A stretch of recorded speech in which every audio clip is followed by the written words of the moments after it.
13 अगस्त 2024 को मुजफ्फरपुर के बरूराज इलाके का रहने वाला जयप्रकाश शाम 7:30 बजे के आसपास अपनी भाभी को ये कहकर घर से निकला था कि वो अपने किसी दोस्त से मिलने जा रहा है और वो थोड़ी देर में वापस लौट आएगा। घर वालों को जयप्रकाश का इंतजार करते करते रात हो गई थी, लेकिन जयप्रकाश अपने घर वापस नहीं लौटा। घर वालों ने उसके नंबर पर कई बार फोन भी किया, लेकिन जयप्रकाश ने उनका फोन नहीं उठाया। इसके बाद रात करीब 10:30 बजे जयप्रकाश के बूढ़े माता पिता स्थानीय पुलिस स्टेशन पहुंचे। वहां पहुंचकर उन्होंने जयप्रकाश की गुमशुदगी की रिपोर्ट लिखवाई और पुलिस को बताया कि उनका बेटा जयप्रकाश घर से ये बोलकर निकला था कि वो किसी जरूरी काम से जा रहा है और जल्द ही घर वापस लौट आएगा, लेकिन उनका बेटा अभी तक घर वापस नहीं आया। उसका मोबाइल भी बंद आ रहा है, जिसकी वजह से हमें किसी अनहोनी का डर सता रहा है। रिपोर्ट लिखवाने के बाद जयप्रकाश के माता पिता अपने घर लौट जाते हैं। साथ ही बरूराज थाने की पुलिस भी जयप्रकाश को तलाश करने में लग जाती है। लेकिन इधर 14 अगस्त को सुबह करीब 6 या 7 बजे मुजफ्फरपुर सदर थाना क्षेत्र में सहजानंद कॉलोनी की गली नंबर 9 में जब लोग अपने घरों से बाहर निकले तो उन लोगों की नजर एक बोरी पर पड़ी। उस बोरी को देखने से ऐसा लग रहा था जैसे उसके अंदर कुछ भारी भरकम सामान है। धीरे धीरे वहां पर लोगों की भीड़ जमा हो जाती है। इसके बाद कुछ लोग उस बोरी की तरफ बढ़ते हैं और उसे खोलकर देखते हैं। उस बोरी के अंदर एक सूटकेस था और जब उस सूटकेस को खोला गया तो उसके अंदर का दृश्य देखकर सभी लोग भाग खड़े हुए। इसके बाद सहजानंद कॉलोनी के लोग पुलिस को फोन करते हैं और सारी बात पुलिस को बताते हैं। कुछ ही मिनटों में पुलिस भी सहजानंद कॉलोनी की गली नंबर 9 में पहुंच जाती है। इसके बाद पुलिस वाले उस सूटकेस को अच्छे से खोलकर देखते हैं, लेकिन सूटकेस खुलते ही वहां पर तेज बदबू फैल गई, क्योंकि उस सूटकेस में एक लाश थी जिसका सिर धड़ से अलग था। उसकी आंतें भी बाहर निकली पड़ी थीं। इसके बाद पुलिस वहां पर मौजूद लोगों से पूछताछ करती है और उस शव की पहचान कराने की कोशिश करती है, लेकिन कोई भी व्यक्ति उसकी पहचान नहीं कर पा रहा था। और अब पुलिस को लगने लगा था कि हो सकता है इस व्यक्ति को कत्ल करने के बाद उसके शव को यहां लाकर फेंक दिया गया हो। इसलिए सबसे पहले शव को पोस्टमार्टम के लिए हॉस्पिटल भेज दिया जाता है। इसके बाद सहजानंद पुलिस द्वारा आसपास के सभी पुलिस स्टेशंस में सूचना दी जाती है और पूछा जाता है कि क्या किसी पुलिस स्टेशन में कोई मिसिंग रिपोर्ट दर्ज कराई गई है। उसी दौरान पता चलता है कि बरूराज थाने में जयप्रकाश नाम के एक लड़के की मिसिंग रिपोर्ट दर्ज कराई गई है, जो कि अभी भी लापता है। इस बात का पता चलते ही बरूराज पुलिस की मदद से जयप्रकाश के माता पिता को सहजानंद पुलिस स्टेशन बुलाया जाता है। सहजानंद पुलिस उन्हें हॉस्पिटल की मोर्चरी लेकर जाती है और जैसे ही उन्हें वो शव दिखाया गया तो जयप्रकाश के घर वाले दहाड़े मारकर रोने लगे। असल में वो शव जयप्रकाश का ही था, लेकिन अब सवाल ये था कि आखिर जयप्रकाश को इतनी बेरहमी से किसने और क्यों कत्ल किया था। आखिर जयप्रकाश से किसी की क्या दुश्मनी थी।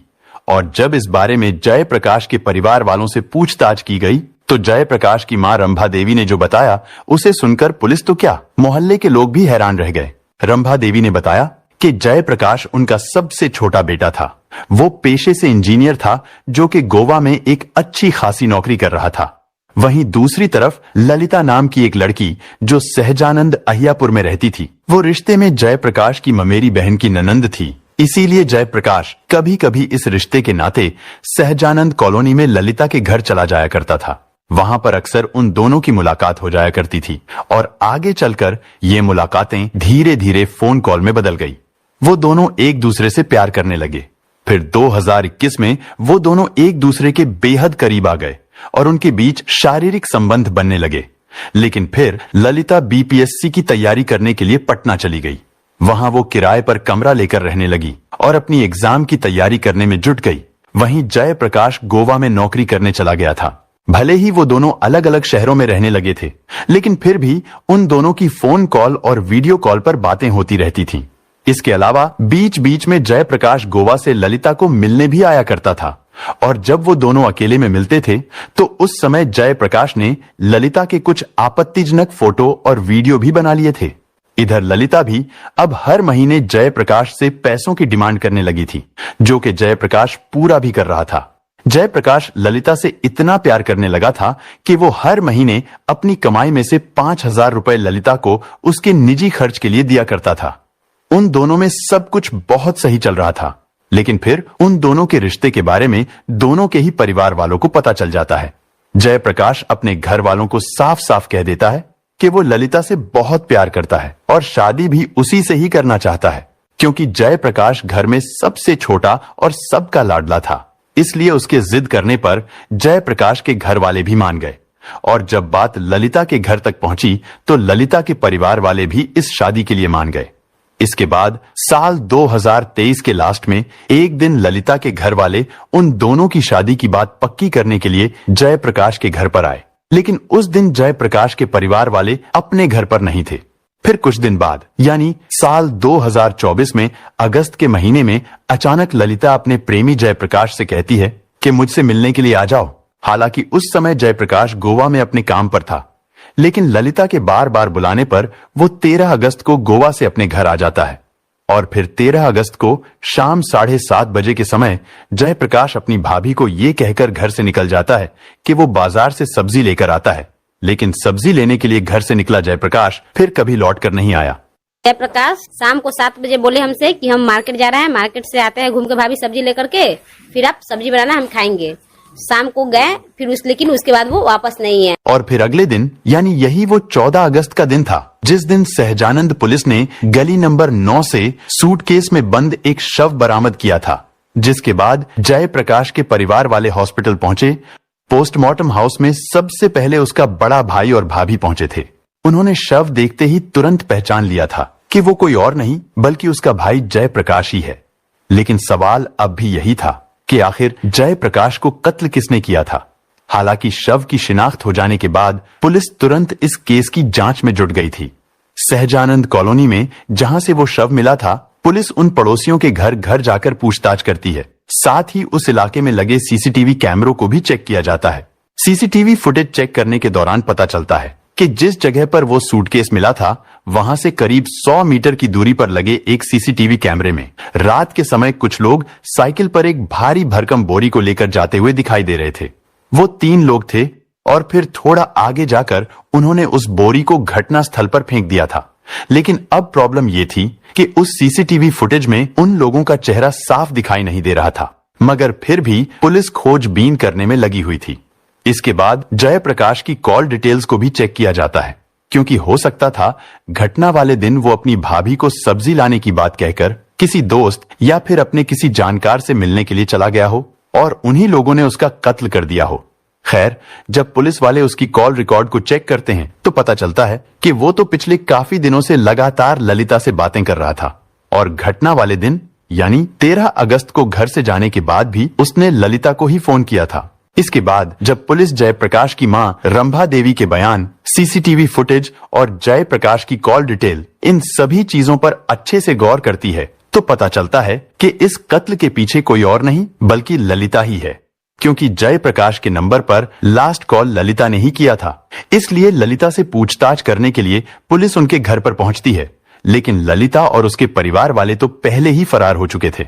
इसके बाद पुलिस ये पता लगाती है कि घटना वाले दिन यानी 13 अगस्त की रात को ललिता के फोन की लोकेशन कहां पर थी। चेक करने पर पता चलता है कि उस रात ललिता की लोकेशन सहजानंद कॉलोनी के एक लॉज में थी। पुलिस तुरंत उस लॉज पर पहुंचती है। वहां पूछताछ करने पर पता चलता है कि लॉज के उस कमरे में देवरिया का रहने वाला रविंद्र कुमार किराए पर रहता है। साथ ही ये भी पता चलता है कि रविंद्र कुमार ललिता का ममेरा भाई है। इस बात का पता चलते ही पुलिस तुरंत रविंद्र कुमार को अरेस्ट कर लेती है। इसके बाद उसे पुलिस स्टेशन लाकर उससे पूछताछ की जाती है। शुरू में तो रविंद्र कुमार हर आरोपी की तरह इस वारदात में कोई भी हाथ होने से इनकार करता है, लेकिन जब उससे कड़ाई से पूछताछ की जाती है तो रविंद्र कुमार जल्दी ही टूट जाता है और फिर जयप्रकाश के कत्ल में एक ऐसी भयानक और बर्बरता की कहानी सामने आती है जिसे सुनकर जयप्रकाश के घर वालों के साथ साथ उस कॉलोनी में रहने वाले लोगों के भी दिल दहल गए। रविंद्र कुमार ने बताया कि जब ललिता और जयप्रकाश एक दूसरे से मिला करते थे, ठीक उसी समय ललिता बीपीएससी की तैयारी करने के लिए पटना चली गई और फिर एक दिन जब जयप्रकाश ने ललिता को वीडियो कॉल किया तो उसने देखा कि ललिता के रूम में उसके अलावा एक लड़का भी है। और जब जयप्रकाश ने ललिता से उस लड़के के बारे में पूछा तो ललिता उसे कुछ बताने को तैयार नहीं थी। इसी बात को लेकर अब उन दोनों में रोज रोज झगड़ा होने लगा। इस झगड़े से तंग आकर एक दिन ललिता ने जयप्रकाश से कहा कि जब तुम्हें मुझ पर भरोसा ही नहीं है तो फिर हमें इस रिश्ते को यहीं पर खत्म कर देना चाहिए। लेकिन जयप्रकाश रिश्ता खत्म करने को तैयार नहीं था, क्योंकि वो ललिता से बहुत ज्यादा प्यार करता था और उससे शादी करना चाहता था। लेकिन फिर एक समय ऐसा भी आया जब ललिता ने जयप्रकाश के घर फोन करके उसकी मां रंभा देवी से कहा कि आपका लड़का सही नहीं है, इसलिए आप अपने बेटे को समझा लो, मैं उससे शादी नहीं करूंगी। इसके बाद मां रंभा देवी अपने बेटे जयप्रकाश को बहुत समझाती है, लेकिन जयप्रकाश का कहना था कि उसने ललिता पर बहुत ज्यादा पैसा खर्चा किया है और वो उससे बहुत ज्यादा प्यार भी करता है। हम अपने लड़का को कहे लड़का छोड़ दो, उसको छोड़ दो। लड़का बोला मम्मी हमसे इतना इतना खर्चा लिया है, हमको खर्चा नहीं, शादी करेगा तो दे दो। वो बोला हम खर्चा नहीं देंगी तुम। लेकिन ललिता ने अब जयप्रकाश से बातचीत करना बिल्कुल बंद कर दिया था। बातचीत बंद होने से जयप्रकाश काफी नाराज था। उसके पास ललिता के साथ के कुछ आपत्तिजनक फोटो और वीडियो थे। ललिता से बात ना होने और उसकी शादी से इनकार करने पर जयप्रकाश ने वो अश्लील फोटो और वीडियोस ललिता के घर वालों और रिश्तेदारों के व्हाट्सएप पर भेज दिए, जिसकी वजह से जयप्रकाश को ललिता के रिश्तेदारों और परिवार वालों की ओर से धमकी मिलने लगी। उधर ललिता भी अब चोट खाई हुई शेरनी बन चुकी थी। वो जयप्रकाश से अपने अपमान का बदला लेना चाहती थी, इसलिए उसने अपने घर वालों के साथ मिलकर जयप्रकाश को रास्ते से हटाने का प्लान बनाना शुरू कर दिया।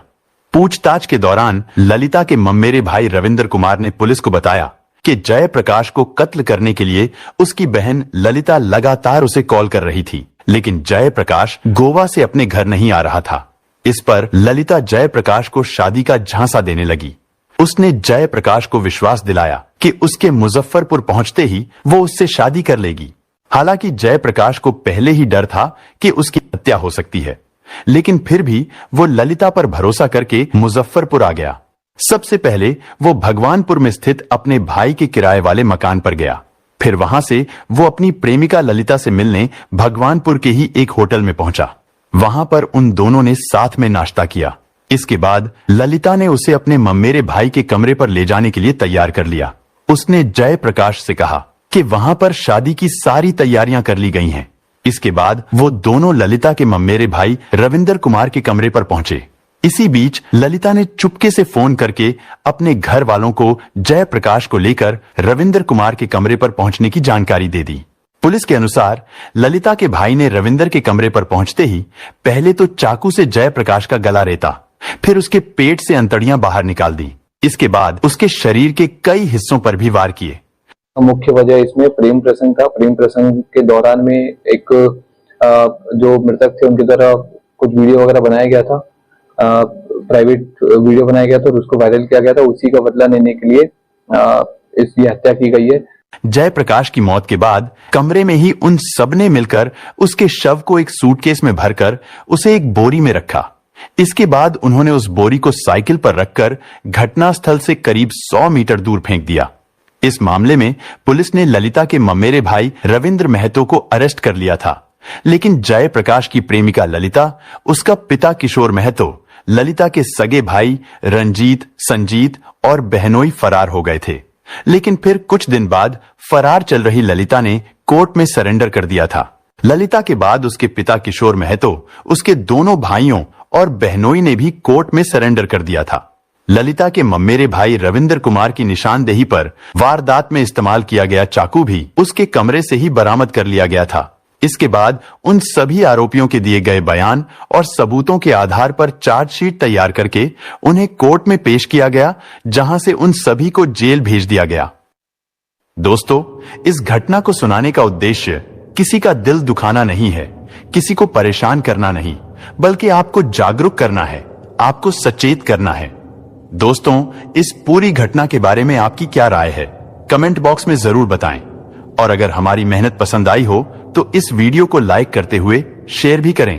अगर आपने अब तक चैनल को सब्सक्राइब नहीं किया है तो हमारे चैनल को सब्सक्राइब कर लीजिए। धन्यवाद।